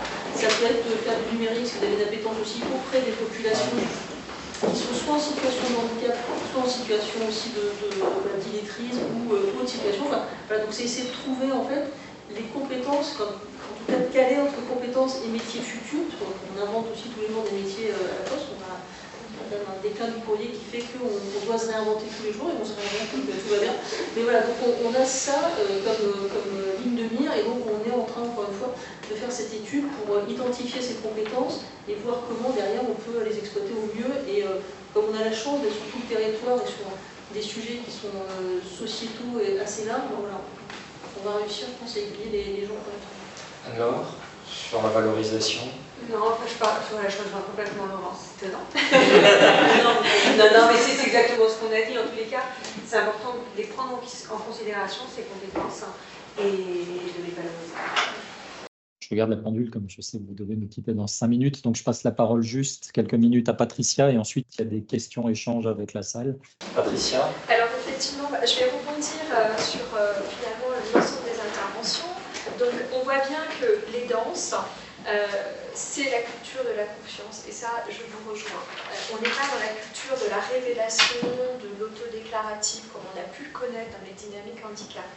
Donc ça pose la question de ce qu'on appelle le développement du management inclusif. Et d'ailleurs, je vous invite, et j'en fais la promotion, on a réfléchi, donc c'est un travail donc, à Chancel et Papers, donc présenté par Martina, la CE Papers, à ce livre blanc qui nécessairement vous explique tous les enjeux du développement du management inclusif dans l'entreprise. Le management inclusif, c'est aussi le management de la bienveillance, c'est aussi ce qu'on appelle le care management. Bien entendu, de comment est-ce qu'on va demain développer cette culture du care management dans l'entreprise. Donc, une fois de plus, c'est la culture du changement. Et vous savez que les changements, c'est souvent des choses qui font peur, parce que finalement, on a l'impression qu'on ne va pas y arriver. Donc, je pense que dans la culture du changement, dans la culture de la confiance, il y a quelque chose qui me semble essentiel, c'est ce que j'appelle la politique du petit pas. La politique du petit pas, où des petites choses qui marchent, eh bien, justement, on va aller les communiquer pour aller les développer. Et c'est très exactement ce que tu expliques alors. Quand tu dis, on a mis en lumière, en fait, des êtres inspirants, c'est le mot, des êtres inspirants, quelque part, avec leur petit pas des dents, on a inspiré d'autres. Et donc, je pense que, et ça rejoint complètement, je dirais, ce qu'on est en train de vivre au quotidien quand on accompagne en fait, nos entreprises, c'est qu'on voit bien qu'on a à la fois un accompagnement collectif qui se fait, des ateliers de pair et danse, c'est le co-développement, c'est la mise en place de l'ensemble, je dirais, de ces ateliers qui vont nous permettre de fédérer cette intelligence collective. Donc, je vois Isabelle qui est juste devant moi, parce que chez nous, c'est Isabelle qui s'occupe de ces sujets-là, mais c'est aussi cet accompagnement individuel. Et dans cet accompagnement individuel, il y a différentes sphères. Il peut y avoir des sphères très techniques. Là, effectivement, et je m'en réjouis, il y a un certain nombre de services sociaux en entreprise qui se développent, avec les assistantes sociales, certaines mutuelles également commencent, je dirais, à agir, vous aider à faire des déclarations, mais aussi, il y a, je dirais, toute cette notion de l'accompagnement de la partie psychologique, c'est-à-dire que la charge mentale, ça s'accompagne. Alors ça s'accompagne déjà par le fait qu'il faut, je pense, sensibiliser le management. Ça, c'est important que les managers soient sensibilisés sur la charge mentale que peut représenter les danses. Mais aussi sur le fait que lorsqu'on est un aidant, eh bien, c'est pas parce qu'on est un aidant qu'on va arrêter de travailler.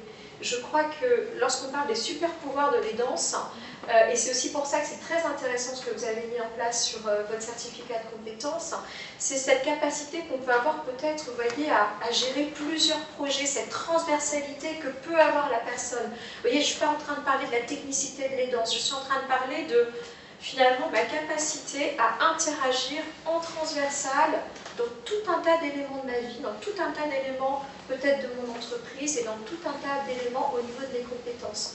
Et je pense que là, on a, vous voyez, nous tous, là, les entreprises, les cabinets de conseil, les assos, parce qu'on est plusieurs dans la salle, on a un vrai rôle à jouer dans l'accompagnement et je dirais peut-être même la mise en place d'un nouveau référentiel de l'aidance qui va nous permettre de fédérer en fait l'ensemble de ces nouvelles compétences qui sont en train d'arriver. Il faut s'en réjouir parce que nécessairement ça va nous permettre de passer, je dirais, de la politique du petit pas à la grande échelle. Voilà, merci. Merci beaucoup à nos intervenantes. Je vous laisse. Ce que je vous propose, c'est d'utiliser les dernières minutes si vous avez des questions, des remarques, des compléments, des témoignages. Oui, je bien sûr. Je n'ai pas été étonné. Moi, ce qui me frappe, parce que j'ai travaillé, il se trouve que j'ai travaillé 10 ans avec Marianne Monchamp qui avait créé un club entreprise et handicap. Et je me suis toujours interrogé pourquoi les dirigeants qui étaient membres de ce club étaient aussi engagés. Mais ils avaient tous, sans exception, une relation directe au handicap.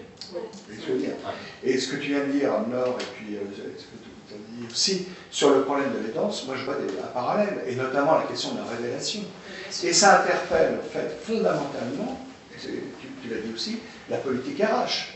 Je veux dire, sur quoi juge-t-on, par exemple, un manager? On voit bien que le problème du handicap, c'est qu'avoir un handicapé dans son équipe, ça veut dire ce qu'on avait observé dans des études qu'on avait faites notamment avec, comment il s'appelle, mon ami de la Sorbonne, ça va revenir, un collègue de la Sorbonne, qui est le spécialiste ensuite de la discrimination. Ça peut être, rappelez-moi. Comment il s'appelle? Ouais, peu importe. C'est pas son sexe, c'est Jean-François. Il y avait, oui, Jean-François. Ne lui dites pas que j'ai oublié son nom. C'est filmé. Et enregistré. Non, mais ce que je veux dire, c'est qu'on voyait l'impact des politiques RH inadaptées. Quand un manager est soumis à des enjeux de performance, il ne va pas s'embarrasser de quelqu'un qui est en faiblesse. Donc la question de l'aidance, moi je relève, il y a un gros parallèle avec ça. Après, je ne peux pas empêcher de te répondre, c'est vrai. C'est pour ça que je trouve que c'est super important, parce que ça, c'est l'image et les stéréotypes qu'on a. Tu vois, c'est avoir une personne en situation de handicap, finalement, ça va être compliqué pour ma performance. Et c'est pour ça aussi que j'avais fait ce talk en disant, mais attendez, je vais faire témoigner des gens en situation de handicap, parce que l'idée, c'est qu'on arrive, et c'est sur tous les sujets comme ça, hein, mais c'est qu'on arrive à faire changer les états d'esprit. Et je crois qu'il n'y a rien de plus difficile que faire changer les états d'esprit. Mais moi, je suis convaincue que plus on va être nombreux à essayer de les faire changer, plus vite on va y arriver. Complètement. Et juste pour reprendre ce que tu dis, Charles-Henri, moi je suis d'accord avec toi. De toute façon, quand on voit 25% des personnes sont en France atteintes de pathologies chroniques, 20% des personnes sont aujourd'hui des aidants. Donc d'accord, donc quand tu vois, ne serait-ce que ça, on voit bien que développer la culture du management inclusif devient une colonne vertébrale de la politique RH. Et donc, je dirais que ça va même plus loin que ça. C'est que si en plus, tu vas mettre tous les impacts de taxonomie sociale derrière, toute la diversité et l'inclusion devient la colonne vertébrale des ressources humaines. Donc, mesdames, vous êtes à la colonne vertébrale des politiques RH de vos groupes. Et ça, j'en suis plus que convaincue. Mais c'est tous ensemble, c'est vraiment ce que tu disais, c'est tous ensemble qu'on peut faire bouger les lignes. Tous ensemble, parce que seul, chacun dans son coin, on peut pas y arriver. Et d'ailleurs, c'est ça qui est intéressant, c'est que sur des sujets, finalement, comme celui de l'aidance, au contraire, plus vous allez créer des interrelations, vous voyez, d'entreprises en entreprises qui peuvent finalement se connecter pour des partages d'expériences, d'organisations avec des associations, d'experts avec des entreprises, d'experts avec des experts. En fait, l'intersectionnalité dont parle Nicolas, elle est juste vraie au niveau de l'aidance. Voilà. Donc ça, c'est un vrai sujet qui va nous permettre de fédérer l'ensemble. Ouais, merci beaucoup. Patricia Ascensi-Ferré, Envie de résilience. Le sujet, justement, c'est l'intersectionnalité, parce qu'on parle de la politique handicap, donc on a fait ce qu'il fallait, maintenant on parle des danses, on fait ce qu'il faut, on parle de l'échec scolaire, on parle du rebond entrepreneurial, on a toute une nature de vulnérabilité qui cohabite dans le monde du travail. Moi, ce qui me gêne un peu, c'est que finalement, c'est toujours l'autre, en fait. L'aidant, c'est l'autre, le vulnérable, c'est l'autre, mais quand je suis une entreprise et que j'ai un taux d'absentéisme qui explose, je suis vulnérable. Quand j'ai un taux d'une rupture d'engagement, je suis vulnérable. Et donc notre enjeu, il me semble, c'est aussi à un moment, comment on se met tous un petit peu en méta au niveau de tout le champ des vulnérabilités qui cohabitent, pour nous rappeler quand même que c'est le propre de la vie du monde économique de traverser des vulnérabilités, qu'on est face de toute manière effectivement à des enjeux qui nous échappent. Il y a un dialogue avec l'IA qui se crée, des reconversions massives qui s'annoncent, c'est une vulnérabilité, et que quelque part, tous ceux qui ont été touchés dans leur chair, alors moi je viens du cancer du sein, mais chacun vient de sa couleur, ont développé effectivement d'autres compétences qui parlent d'agilité et qui sont des compétences rares pour faire face justement à la transformation profonde du monde du travail. Et le risque, encore une fois, c'est de se dire, super, c'est génial, je veux dire, les hommes d'homme en plus, ça y est, le sujet est un peu à la mode, ça y est, et puis il est plus facile à appréhender que le handicap parce que c'est pas trop en direct, mais comment on fait pour avoir aussi un peu cette longueur d'avance de dire on est capable d'avoir une vue totalement décloisonnée sur la question des vulnérabilités, parce que sinon c'est encore l'autre, et puis finalement on fait un truc bien, mais il y a un enjeu de performance économique et sociale. Bien sûr. Alors, allez-y, d'accord. Non, juste en un mot, finalement, il me semble que c'est un petit peu ce qu'on a dit en parlant d'intersectionnalité, en parlant de climat tout à l'heure dans l'entreprise qui doit être bienveillant. Le respect, parce que finalement, on parle de vulnérabilité, ce qu'on disait, on va tous dans l'entreprise, on recrute des gens, mais il va y avoir une grossesse, il va y avoir, je sais pas, il y a toute la vie, c'est ça qui est génial, c'est la richesse de la vie, et on ne sait pas ce qui va se passer pour chacun.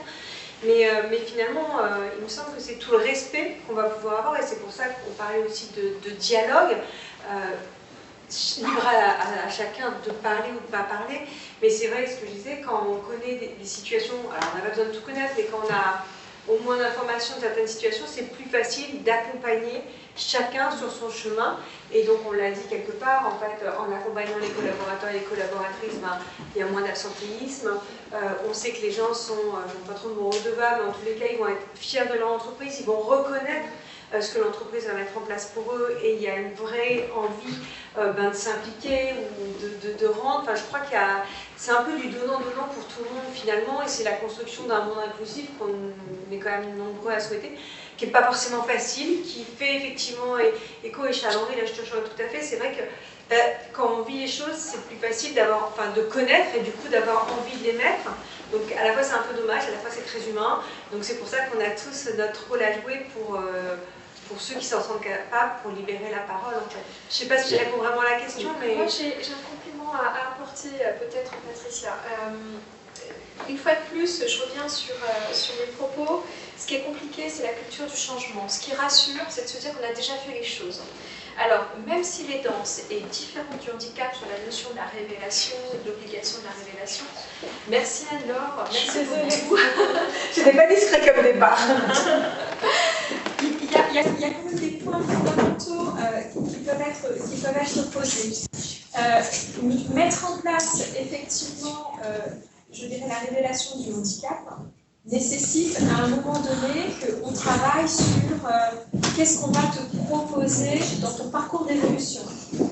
Et donc, comme de nombreuses sociétés ont déjà développé la dynamique handicap, on a déjà commencé quand même à travailler sur cet axe de on va t'aider à mettre en place ton parcours d'évolution durable au sein de l'entreprise, on peut, je dirais, transposer quand même une partie de cette culture. Et dans la culture, elle est assez simple. On sait qu'il faut sensibiliser les collègues, on sait qu'il faut sensibiliser les managers, on sait qu'ensuite, il va falloir développer les accompagnements collectifs individuels. On sait ensuite que quelque part, on va aller dans la dynamique de l'étude et du calcul du ROI de l'opération. Tout ça, ce sont des process qui, quelque part, quelle que soit la vulnérabilité, tu vas pouvoir les quantifier. Et tu vas pouvoir les quantifier et les mettre, je dirais, au service de comment tu vas intégrer les personnes les plus loin des situations d'emploi, les plus vulnérables dont tu parles, vers ces fameux métiers en tension. On n'en a pas parlé, parce que ce n'était pas l'objet de la table ronde, mais sachez que on est en train de développer chez Flash Conseil avec une entreprise adaptée qui s'appelle DECI, un projet qui s'appelle le ID Lab. Le ID Lab comme le lab de l'intelligence, de l'inclusion durable. Pardon. C'est quoi l'enjeu? L'enjeu, c'est de se dire d'un côté, vous avez des métiers en forte tension, de l'autre côté, vous avez toutes ces personnes loin des situations d'emploi. Comment on va les amener vers ces métiers-là grâce à des parcours d'inclusion durable, en fait.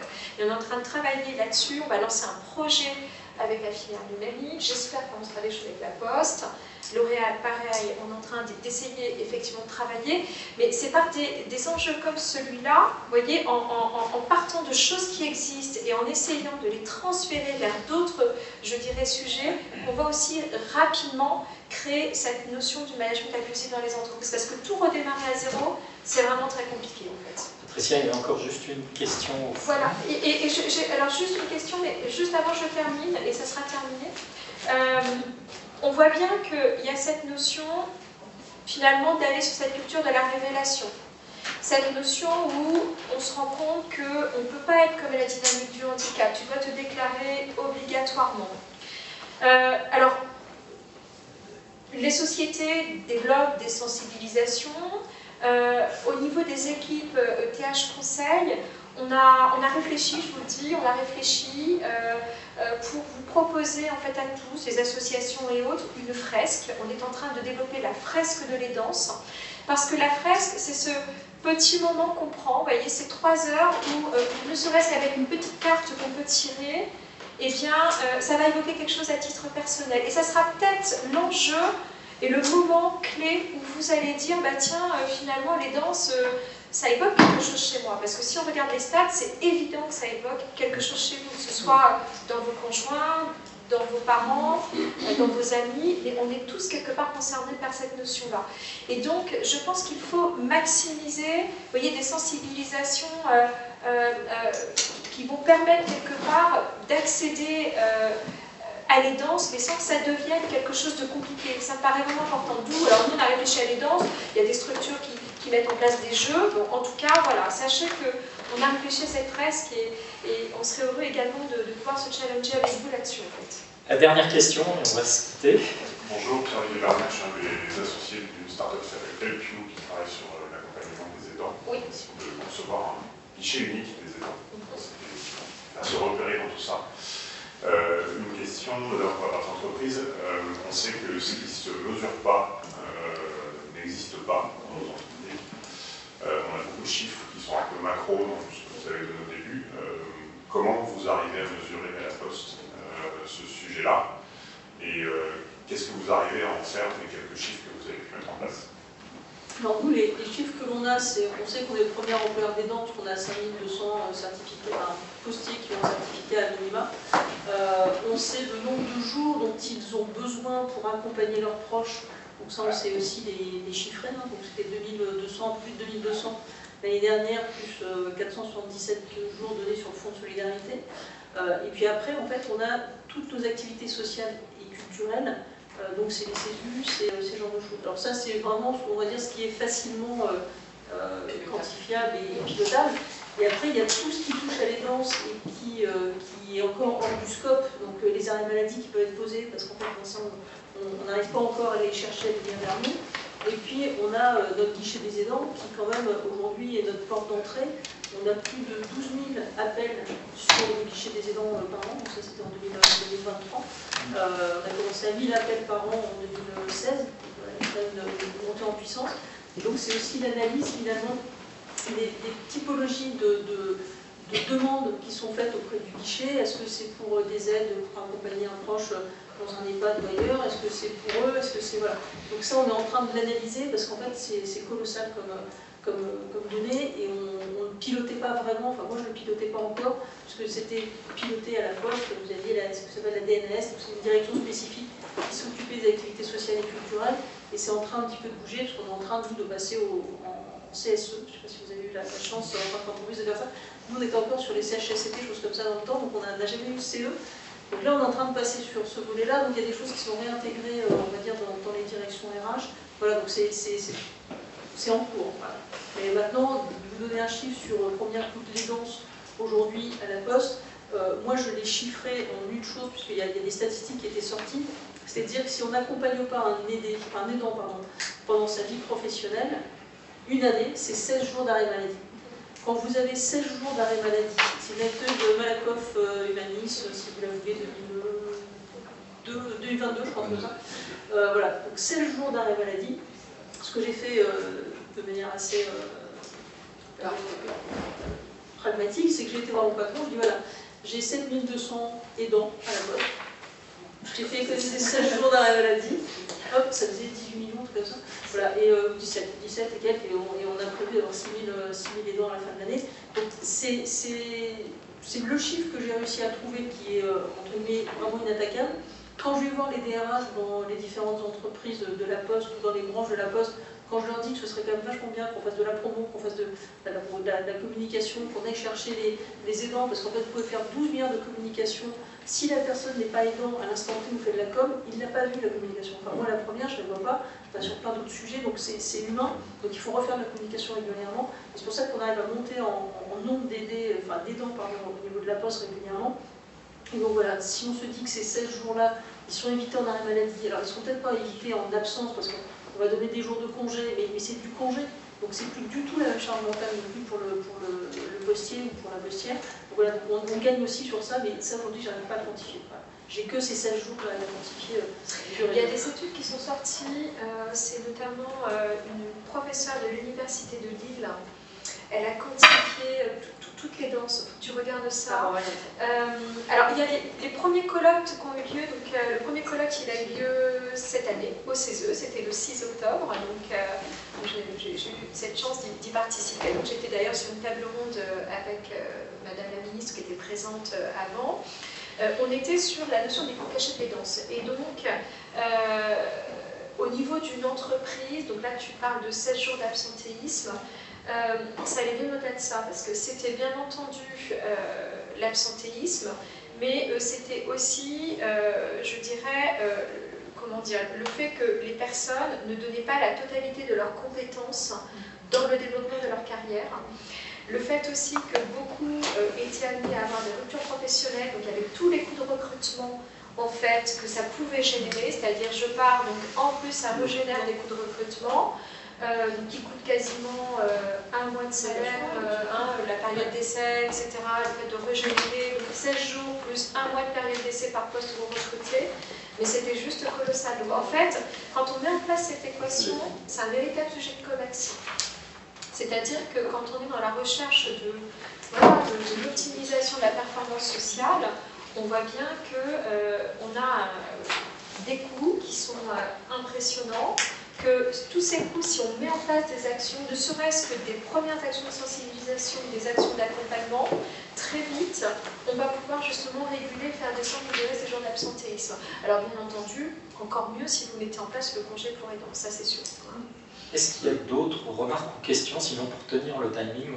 Une remarque, le nombre de jours d'absentéisme des aidants est aujourd'hui inférieur au nombre de jours d'absentéisme des autres. 16 jours pour les aidants, 24 jours pour les autres. C'est intéressant. Alors ça, c'est les stats de la Poste, attention. Non, c'est pas ça. le stade national. Ah non, c'est Malakoff. Ah oui, qui fait ça. D'accord. Alors, je ne sais pas si c'est 16 jours en plus. Non, c'est pas 16 jours en plus. Non, c'est 16 jours. Oui, mais ça va Il y a une fidélisation chez les aidants. Mais bien sûr. Enfin, avant c'était 16 et 17, donc les taux étaient à peu près équivalents. Et depuis 2022, l'absentéisme a explosé dans les autres, pour les autres profils. L'aidant n'est jamais malade. Il n'a pas le choix. Ça veut dire que le taux d'engagement des aidants est sensiblement plus élevé que le salarié.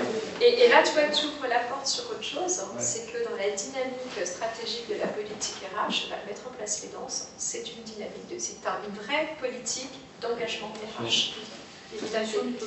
Diminution du taux d'absentéisme et augmentation de l'attractivité de l'entreprise également. En fait, on ajoute sur tous les leviers sur ça. Oui, ça me rappelle l'histoire que j'avais eue aux États-Unis il y a une dizaine d'années quand j'avais fait un cas sur une entreprise que je trouve formidable, qui s'appelle SAS Institute. C'est pas Et je me souviens de cette directrice, c'était une des vice-présidents de la recherche, et ça, ce qui me dit, j'ai jamais vu une entreprise prendre autant soin de la personne. Mon père avait un gros problème, il devait chercher un home care, et c'est la première fois qu'elle avait l'expérience d'une entreprise qui l'aidait vraiment à trouver. Elle a dit, je ne quitterai jamais cette entreprise avec un salaire inférieur aux autres. Parce que ce qui est intéressant, c'est que elle comparait son salaire par rapport à des concurrents qui lui offraient beaucoup plus, elle dit, je resterai parce qu'ils ont été bien. Non. Juste une dernière remarque, il faut absolument qu'on libère nos intervenants. Si, un point que je voudrais rajouter, moi je représente le Cercle Vulnérabilité et Société que j'ai cofondé, Et on a constitué une pépinière des savoirs expérientiels fondée sur la question des aidants. Oui. Donc pour les entreprises que ça intéresse, on est intéressé d'élargir le spectre. Et donc tout ce que vous avez dit aujourd'hui bien documenté en termes de production des compétences, à tel point que le Forum économique de Davos a mis en évidence que les compétences expérientielles attendues à partir de 2025 matchent très bien avec celles que développent les aidants. Mais je pense que c'est un sujet même sociétal. Alors on n'est pas sur ce sujet-là aujourd'hui, mais sachez que on a avec nous travaillé Alexis qui est un étudiant. Même les campus en fait sont en train de développer la dynamique de l'aidance parce qu'il y a plus de 500 000 jeunes qui sont aujourd'hui aidants. Et c'est une vraie dynamique en train de monter partout. Bon voilà, alors l'heure est l'heure, je suis désolé, je suis obligé d'interrompre. On remercie énormément.